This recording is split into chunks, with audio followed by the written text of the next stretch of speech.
Seu custo empresarial está comprometendo o seu lucro? Há uma grande diferença aqui no caminho.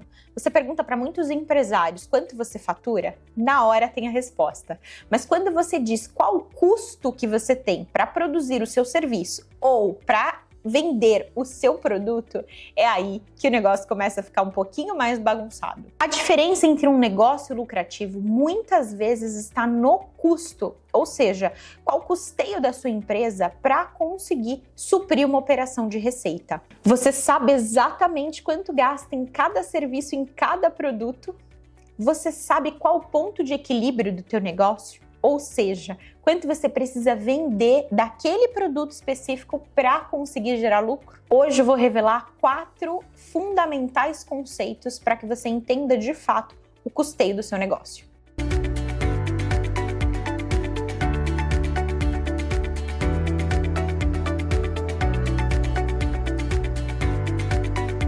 Eu sou a Gabriela Pires, contadora. Há mais de 10 anos trabalho na área contábil e financeira para pequenas e médias empresas. Assim como você, eu entendo que empresa precisa gerar lucro. E esse canal traz cada vez mais conteúdo para que você gere lucro na sua empresa. O custo empresarial é fundamental para que você desenhe a formação de preço dos seus produtos e dos seus serviços. Ou seja, se não está claro esse custeio, com certeza o lucro do teu negócio será comprometido porque o preço está sendo feito de forma equivocada.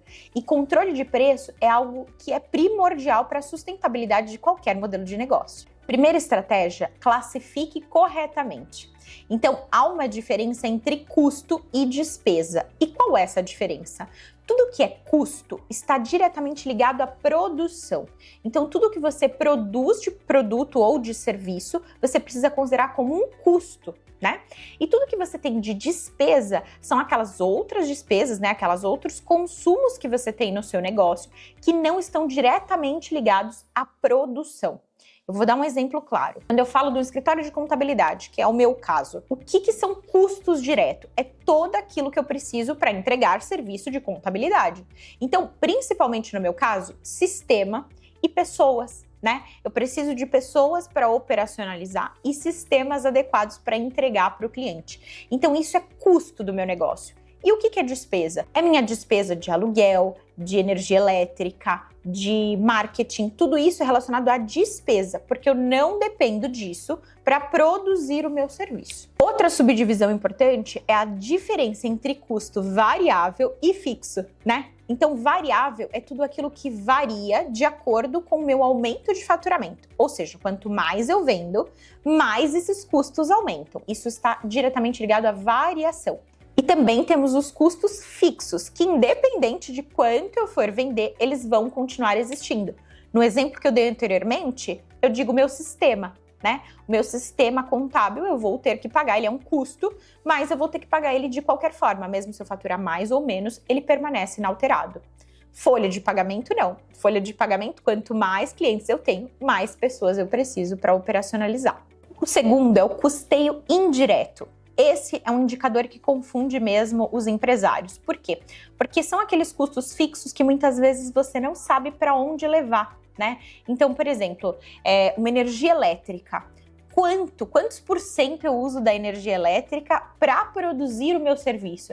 Essa é uma pergunta latente que, de fato, ela confunde um pouco quando a gente entra na parte de precificação. Custeio por absorção é a primeira estratégia. Então, o que você precisa entender? O quanto é absorvido daquele custo específico em determinada área do teu negócio. Então, sim, seria um rateio de todas aquelas contas que você tem proporcional a quanto você usa, né? Numa loja de bolo, por exemplo, você vai ter um aumento de energia correlacionado à produção do seu bolo, né? Então, de fato, isso precisa estar ali dentro de uma linha da tua precificação, que ele vai aumentar proporcionalmente ao custeio da absorção da energia. O terceiro ponto é a margem de contribuição e o ponto de equilíbrio, 2 indicadores fundamentais. A margem de contribuição, você vai pegar a receita da sua empresa, né, a venda específica, e colocar todos os custos e despesas variáveis, né? Então, pensem comigo. Quanto eu vendi, tudo que vai ser variável com aquela venda, eu vou chegar na minha margem de contribuição. Então, vamos supor que você tenha chegado numa margem de contribuição de 60%, aproximadamente. Isso significa que todas as minhas despesas fixas e o meu lucro precisam ser pagos depois desses 60%. Então, o que isso significa? Eu preciso ter custos fixos mais baixos do que 60% e preciso gerar lucro, né? Então, eu estaria dizendo ali que eu precisaria de mais ou menos 40% de custeio fixo para depois chegar numa lucratividade de 20%. E o famoso ponto de equilíbrio, ou break-even. O que ele significa muito para todos os negócios? É quanto eu preciso faturar para que a minha empresa chegue num ponto de equilíbrio, ou seja, ela não dê nem lucro e nem prejuízo. Esse ponto de equilíbrio é extremamente importante para metas do seu time de vendas, para a área comercial. Então, tudo isso é necessário que você dê na mão do seu comercial para entender o que? Olha, a partir de R$100 mil, todos serão comissionados. Abaixo do que isso, eu estou com prejuízo na minha operação, então não há comissão sobre o ponto de equilíbrio negativo, né? Então aí está a importância de calcular o ponto de equilíbrio do teu negócio, para entender volume de venda e receita proporcional. Otimização inteligente em custos. Então, a parte de custos, ela também é um indicador-chave para que você tome cuidado, né? Sair cortando despesas, sair demitindo colaborador, cortando prestador de serviço, não é o que vai resolver o teu negócio, né? O lucro do teu negócio, ele precisa ser pensado, e mais uma vez, com estratégia. Não é tomada de decisões livres, é tomada de decisões baseadas em dados, né?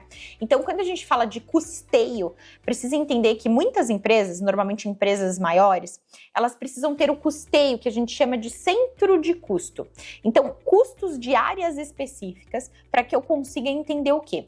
Receita e despesa daquela área específica. E aí sim eu consigo enxergar cada zona específica de lucratividade e entender qual que precisa de um ajuste, né? Porque muitas vezes um lugar rouba o dinheiro de outro, um modelo de negócio rouba o dinheiro do outro, e aí a gente não consegue entender onde está o prejuízo. Então, centro de custo é algo que eu adoro utilizar com os meus clientes, é algo que eu sugiro que você pesquise a respeito e use na sua empresa, para que você tenha a melhor análise dessa diferença de custo. Seu custo empresarial precisa ser gerenciado com exatidão, sem estimativa. Aí está a importância de uma contabilidade bem realizada, bem executada. Nós da Omega Up temos serviço para empresas pequenas e médias que, assim como você, busca aumentar lucro através de análise de dados inteligente.